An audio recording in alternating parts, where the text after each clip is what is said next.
सुबह के 10 बजे थे। ट्रेन आने में अभी 1 घंटा था। अगर वह 11 बजे भी स्टेशन के लिए निकली तब भी ट्रेन के वक्त पर पहुंच जाएगी। श्वेता ने कलाई पर बंधी घड़ी में समय देखा। स्टेशन 6-7 मिनट की दूरी पर ही तो था। श्वेता एक बार रसोई में गई। महाराज नाश्ते की लगभग सभी चीजें बना चुके थे। 11 बजे तक नाश्ता टेबल पर तैयार रखने का आदेश देकर वह वापस ड्राइंग रूम में आ गई और सरसरी तौर पर सजावट की मुआवना करने लगी। ड्राइंग रूम की एक एक चीज उसकी अमीरी का परिचय दे रही थी। रीता तो दंग रह जाएगी यह सब देखकर। श्वेता की संपन्नता देखकर शायद उसे अपनी गलती का एहसास हो, पश्चाताप हो। रीता श्वेता की छोटी बहन थी। आज वह श्वेता के यहाँ एक हफ्ते के लिए आ रही है। ऐसा नहीं कि रीता ने श्वेता का घर नहीं देखा है, लेकिन वह यहाँ 4 वर्ष पहले आई थी। पिछले 4 वर्षों में तो श्वेता के पति अमर ने व्यवसाय में कई गुना प्रगति कर ली है और उनकी गिनती शहर के सबसे अमीर लोगों में होने लगी है। 4 साल पहले जब रीता यहाँ आई थी तो श्वेता 5,000 वर्ग फुट की जगह में बने बंगले में रहती थी, लेकिन आज वह शहर के सबसे पॉश इलाके में अति अमीर लोगों की कॉलोनी में 25,000 वर्ग फुट में बने एक हाई फाई बंगले में रहती है। तो अपनी संपन्नता के बारे में सोचकर श्वेता की गर्दन गर्व से तन गई। श्वेता का मायका भी बहुत संपन्न है। श्वेता से 3 साल छोटी है रीता। पढ़ने में श्वेता का कभी मन नहीं लगा। वह सारा दिन बस अपने उच्च वर्गीय शौक पूरे करने में बिता देती थी। इसीलिए 20 वर्ष की होने से पहले ही उसके पापा ने अमर के साथ उसका विवाह कर दिया। अमर से विवाह करके श्वेता बहुत खुश थी। रुपया पैसा ऐशो आराम, बस और क्या चाहिए जीवन में। हर काम के लिए नौकर। श्वेता जैसी सुख सुविधाएं चाहती थी वैसी उसे मिली थी। पापा रीता का भी विवाह जल्द ही कर देना चाहते थे, लेकिन वह तो सबसे अलग सांचे में ढली हुई थी। जब देखो तब किताबों में घुसी रहती। पढ़ाई के अलावा भी ना जाने और कौन कौन सी किताबें पढ़ती रहती। उसे एक अलग ही तरह के लोग और परिवेश पसंद था। स्कूल कॉलेज में भी वह बस पढ़ाई में तेज और बुद्धिमान लड़कियों से ही दोस्ती करती थी। उसे रुपयों की चकाचौंध में जरा भी रुचि नहीं थी। तभी एक से एक धनी घरों के रिश्ते ठुकराते हुए 3 साल पहले उसने अचानक कॉलेज के एक असिस्टेंट प्रोफेसर से विवाह करके सबको सकते में डाल दिया। घर वालों को यह बर्दाश्त ना हुआ। तभी से उसके मम्मी पापा ने रीता से रिश्ता तोड़ लिया था। लेकिन एक ही शहर में होने के बाद माता पिता आखिर कब तक बेटी से नाराज रहते। इधर 6-7 महीने से उन लोगों ने रीता और उसके पति देव को घर बुलाना और उनके यहाँ आना जाना शुरू कर दिया।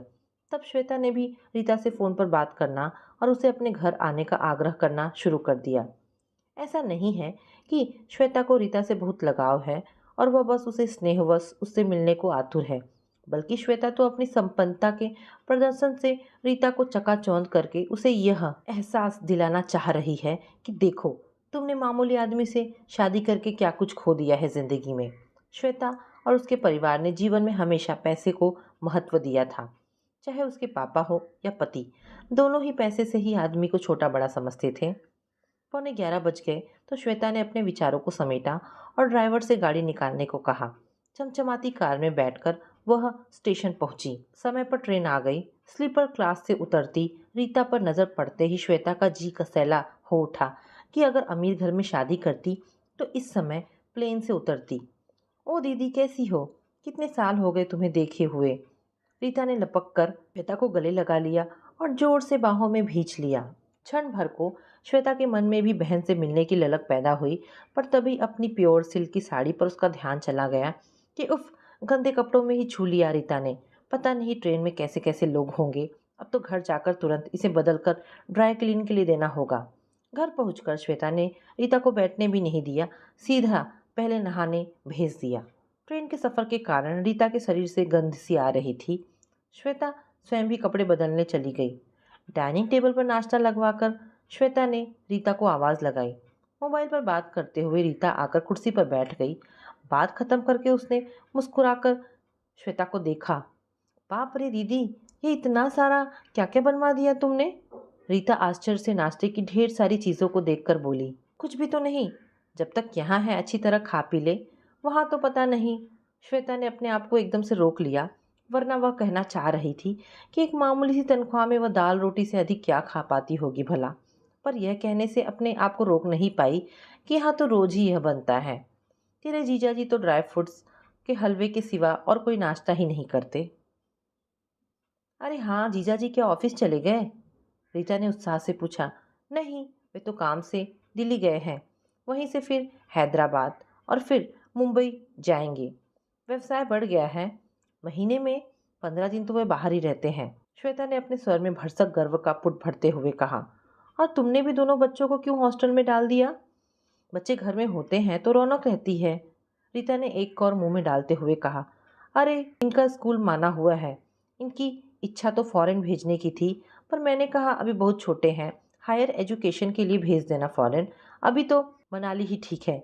यूँ भी जब पैसे की कोई कमी नहीं है तो बच्चों को क्यों ना बेस्ट एजुकेशन दिलाई जाए। हाँ, जिनके पास पैसा ना हो उनकी मजबूरी है। कहते हुए श्वेता ने एक चुभती हुई गर्वीली दृष्टि रीता पर डाली, लेकिन तब तक रीता के मोबाइल पर बीप की आवाज़ आई और वह मैसेज पढ़ने में व्यस्त हो गई। लिहाजा श्वेता को चुप रह जाना पड़ा। फिर तो जब तक दोनों नाश्ता करती रहीं, रीता मैसेज पढ़ती रही और जवाबी मैसेज भेजती रही। उसने एक बार भी मुंह ऊपर नहीं उठाया। उल्टे हाथ से लेटर टाइप करते हुए सीधे हाथ से एक कौर उठाती और मुंह में डाल लेती। क्या खा रही है, कैसा स्वाद है, मैसेज में मगन रीता को कुछ पता नहीं चल रहा था। श्वेता मन ही मन खींच रही थी कि उसके इतने कीमती और ढेर सारे नाश्ते पर रीता का ध्यान ही नहीं है। रीता के लगातार बेवजह हंसते रहने को श्वेता उसकी आंतरिक खुशी नहीं, उसकी दुख छिपाने की चेष्टा ही समझी। श्वेता जैसी ही बुद्धिहीन और समझ क्या सकती थी। तभी तो यह सुनकर कि रीता के यहाँ खाना बनाने को बाई या नौकर नहीं है। श्वेता अवाक उसे देखती रही। इसमें इतना अचरज करने की क्या बात है दीदी? दो ही तो लोग हैं। देव को भी खाना बनाने का शौक है। हम दोनों मिलकर खाना बना लेते हैं और जरूरी बातचीत भी हो जाती है। रीता ने सहज रूप से उत्तर दिया। अब तो श्वेता के आश्चर्य की सीमा नहीं रही। पुरुष और रसोई में, यह तो जैसे दूसरी दुनिया की बात है। उसने ना तो अपने पापा को कभी किचन में जाते देखा, ना कभी अमर ने ही कभी वहां पैर रखा। पुरुष तो छोड़िए, श्वेता ने तो अपने घर की औरतों यानी अपनी मम्मी या दादी को भी सिवाय नौकर को क्या बनेगा के निर्देश देने के और किसी काम से किचन में पैर रखते नहीं देखा। पर तूने खाना बनाना कहाँ से सीखा? श्वेता ने प्रश्न किया। देव से ही सीखा दीदी, वे बहुत अच्छा खाना बनाते हैं, रीता ने उत्तर दिया। किचन की गर्मी में रीता खाना बनाती है, रोटियां बेलती है, सोचकर ही श्वेता को पहली बार बहन से सचमुच सहानुभूति हो आई। असिस्टेंट प्रोफेसर की तनख्वाह इतनी भी कम नहीं होती कि एक नौकर ना रखा जा सके। इतना कंजूस भी क्यों है देव? श्वेता विषाद भरे स्वर में बोली। वे कंजूस नहीं है दीदी, उन्होंने तो बहुत कहा था कि एक नौकर रख लो, लेकिन जिद करके मैंने ही मना किया। हाथ पैर चलते रहते हैं तो शरीर पर बेकार की चर्बी नहीं चढ़ती, वरना बैठे बैठे खाते रहो तो मोटे होकर 100 परेशानियों को निमंत्रण दो। रीता तो सहज बात बोल गई, लेकिन श्वेता को लगा रीता उस पर व्यंग कर रही है।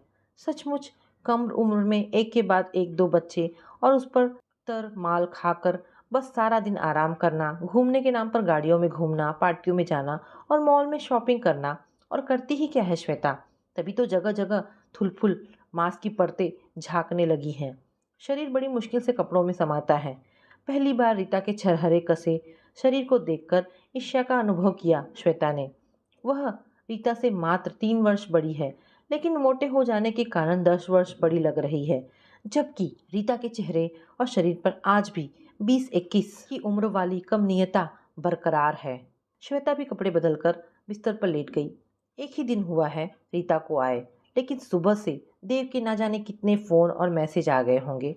अब भी शायद दोनों एक दूसरे को मैसेज ही कर रहे होंगे। 3 साल हो गए शादी को, लेकिन लग रहा है मानो महीना भर पहले ही शादी हुई है। कितनी दीवानगी है एक दूसरे के लिए। पहली बार श्वेता के मन में एक गहरी टीस उठी। शादी के इतने सालों में कभी याद नहीं किया काम के सिवा अमर ने। उनके टूर पर जाने पर यदि कभी अकेलेपन से उबकर श्वेता ही बातचीत के उद्देश्य से फ़ोन मिलाती तो अमर झल्ला जाता कि मेरे पास फालतू बातें करने के लिए टाइम नहीं है। दिन में नहीं सही, लेकिन रात में भी अमर का कोई ना कोई बहाना रहता कि पार्टी के साथ मीटिंग में हूँ या डिनर पर काम की बातें हो रही है या फिर सो रहा हूँ। हार कर श्वेता ने फ़ोन करना बंद कर दिया, लेकिन आज रीता और देव को एक दूसरे के कांटेक्ट में रहते देखकर श्वेता के अंदर एक टीस सी उठी। इस बार तो 4 दिन हो गए अमर को गए हुए। पहुंचने के फ़ोन के बाद से कोई खबर नहीं है। देर तक छटपटाती रही श्वेता। सुबह से रीता के फ़ोन को चैन नहीं है और श्वेता उसका फ़ोन इतना खामोश है कि पता ही नहीं चलता है कि फ़ोन पास है या नहीं। हाथ में पकड़े मोबाइल को देर तक घूरती रही श्वेता और फिर अमर को फ़ोन लगाया। 7-8 बार लगातार फ़ोन किया श्वेता ने, लेकिन अमर ने फ़ोन नहीं उठाया। लगता है फ़ोन साइलेंट मोड पर करके सो गए हैं। रीता सो रही है या? सहज कुतूहल और ईर्ष्या के वशीभूत होकर श्वेता उठकर रीता के कमरे तक गई। दरवाज़ा बंद नहीं था, केवल पर्दे लगे थे। श्वेता ने बहुत थोड़ा सा पर्दा सरका कर देखा। पलंग के सिरहाने वाले कोने पर एक मध्यम रोशनी झिलमिला रही थी। उस रोशनी को देखकर श्वेता के मन का अंधेरा घना हो गया। आकर चुपचाप बिस्तर पर लेटकर देर रात तक अपने आप को तसल्ली देती रही। श्वेता की कल सुबह उठते ही उसकी इतनी मिस कॉल देखकर अमर खुद ही फ़ोन लगा लेंगे। दूसरे दिन नाश्ता करके हुए रीता ने टोक ही दिया, कल से देख रही हूँ दीदी, जीजा जी का एक बार भी फ़ोन नहीं आया। जले मन पर मानो नमक छिड़क दिया रीता ने। तिल मिलाकर कहने ही जा रही थी कि बहुत काम रहता है अमर को। इतना बड़ा बिजनेस हैंडल करना इतना आसान नहीं है। देव की तरह फुर्सतियाँ नहीं है कि चौबीसों घंटे मोबाइल पर पत्नी से बातें या मैसेज करते रहे। लेकिन हड़बड़ाकर झूठ ही बोल गई। सुबह ही तो तेरे आने से पहले बहुत देर तक बातें हुई थी, फिर रात में भी बहुत देर तक बातें करते रहे। आखिर मैंने ही कहा कि अब सो जाओ, तब बड़ी मुश्किल से फ़ोन काटा। कहते हुए श्वेता रीता से आंखें नहीं मिला पाई। नाश्ता परोसने के बहाने आंखें यहाँ वहाँ घुमाती रही। मोबाइल को हाथ में पकड़े श्वेता घूर रही थी। सुबह के 10 बज गए हैं। क्या अब तक अमर सोकर नहीं उठे होंगे? क्या उन्होंने मेरी मिस कॉल नहीं देखी होगी? क्या एक बार भी वे फ़ोन नहीं लगा सकते? पता नहीं क्यों अचानक श्वेता का मन तेजी से यह इच्छा करने लगा कि काश अमर का फ़ोन आ जाए। हमेशा से इस अकेलेपन को आज़ादी मानने वाली श्वेता आज रीता के सामने बैठकर अचानक ही क्यों इस अकेलेपन से उब उठी है? क्यों किसी के कोने में जाकर बात करने को उसका मन ललायत हो उठा? अपने आप के साथ रहकर जो अकेलापन कभी अकेलापन नहीं लगा, वही रीता के साथ होने पर भी क्यों आज इतने बरसों बाद काट खाने को दौड़ रहा है? शायद इसलिए कि रीता उसके साथ उसके सामने होते हुए भी लगातार देव से जुड़ी हुई है। उसके साथ और जुड़ाव का एहसास ही श्वेता के अकेलेपन को लगातार बढ़ाता जा रहा था। श्वेता ने फिर अमर को फ़ोन लगाया, लेकिन अब की बार उसका फ़ोन स्विच ऑफ मिला। झुंझुलाकर श्वेता ने अमर के ऑफिस में फ़ोन लगाया। उसके पीए को तो कम से कम पता ही होगा कि अमर कहाँ है, किस होटल में ठहरे हैं।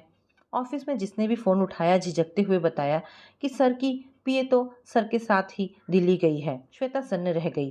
तो इसीलिए अमर फ़ोन नहीं उठा रहे हैं रात में, और सुबह से ही फ़ोन स्विच ऑफ होने का कारण भी यही है।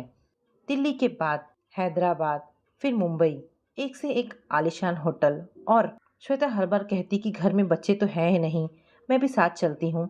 तो अमर बहाना बना देते कि मैं तो दिन भर काम में रहूँगा, रात में भी देर तक मीटिंग चलती रहेगी, तुम कहाँ तक मेरे पीछे दौड़ोगी, बेकार होटल के कमरे में बैठे बैठे बोर हो जाओगी।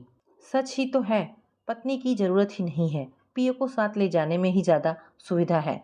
दिन भर काम में मदद और रात में बिस्तर में साथ।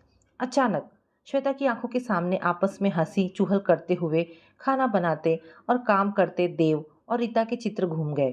पहले जिस बात को सुनकर श्वेता तुच्छता से हंस दी थी, आज उसी चित्र की कल्पना कर ही के उसे ईर्ष्या हो रही थी।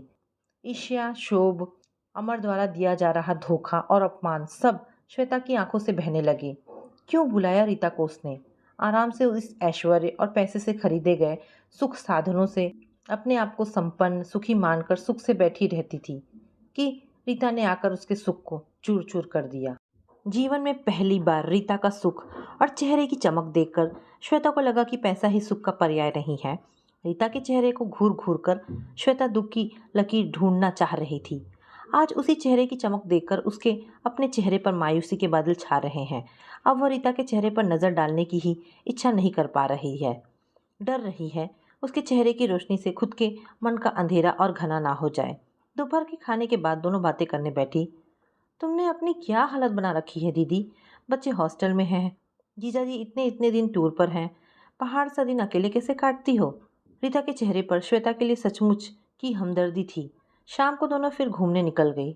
श्वेता रीता को शहर के सबसे महंगे बुटीक में ले गई। अपने लिए कोई सूट पसंद कर ले, श्वेता ने कहा। बाप रे, यहाँ तो सारे सूट बहुत महंगे हैं और चमक दमक वाले हैं। मैं ऐसे सूट पहनकर कहाँ आ जाऊंगी दीदी। इतनी चमक दमक मेरे प्रोफेशन को सूट नहीं करती। रीता के स्वर में चमक दमक के लिए तिरस्कार और अपने प्रोफेशन के प्रति स्वाभाविक गर्व का आभास था। चोट मानो श्वेता पर ही हुई थी। तब भी श्वेता ने बहुत कहा, पर रीता मुख्यतः पैसों पर ही अड़ी रही। कहती रही कि यह फिजूल खर्ची है। अरे, शादी के बाद पहली बार आई है, पैसों की चिंता मत कर, मैं गिफ्ट दे रही हूँ। श्वेता बोली, बात पैसों की नहीं है दीदी, तुम दो या मैं दूँ, बात वस्तु के उपयोग की है। बेकार कबर्ड में बंद पड़ा रहेगा। अब मैं तुम्हारी तरह हाई फाई बिजनेस पार्टियों में तो जाती नहीं हूँ। कहकर रीता बुटीक से बाहर आ गई। रात खाना दोनों बाहर ही खाकर आए। घर लौटते ही देव का फ़ोन आया। सेमिनार ख़त्म हो चुका है, वो सुबह की फ़्लाइट पकड़कर आ रहा है। उसने रीता से भी कहा कि कल ही फ़्लाइट से वापस आ जाओ। पर तेरा तो परसों रात का रिजर्वेशन है ना? श्वेता ने पूछा। उसे मैं कल सुबह कैंसिल करवा आऊँगी, 11 बजे की फ़्लाइट है, टिकट तो मिल ही जाएगा। एयरपोर्ट पहुँच कर ही ले लूँगी, 2 बजे तक पहुँच जाऊँगी। रीता के चेहरे की चमक और खुशी दोनों जैसे कई गुना बढ़ गई थी। इतने सालों बाद आई है, ठीक से बात भी नहीं कर पाई और 2 ही दिन में वापस जा रही है। ऐसा भी क्या है कि देव 2 दिन भी नहीं छोड़ सकता तुझे? श्वेता नाराज़गी वाले स्वर में बोली, फिर कभी आ जाऊंगी दीदी, बल्कि तुम ही क्यों नहीं आ जाया करती? बच्चे दोनों घर पर नहीं हैं और जीजा जी इतने दिन टूर पर हैं। उफ, कैसे रहती हो तुम? रीता के स्वर में सहजता थी, लेकिन श्वेता को लगा रीता कटाक्ष कर रही है। सच ही तो है, ऐसी दीवानगी है एक दूसरे के लिए जैसी श्वेता ने अपने लिए 4 दिन भी नहीं देखी। दीवानगी नहीं देखी यह बात नहीं है, लेकिन अपने लिए नहीं देखी, देखी है पैसे के लिए, पैसे से खरीदी जा सकने वाली हर चीज़ के लिए। एक श्वेता में भी तो दीवानगी बस पैसे के लिए ही रही है, और किसी के लिए भी जीवन में दीवाना हुआ जा सकता है। यह तो रीता को देखकर पता चला।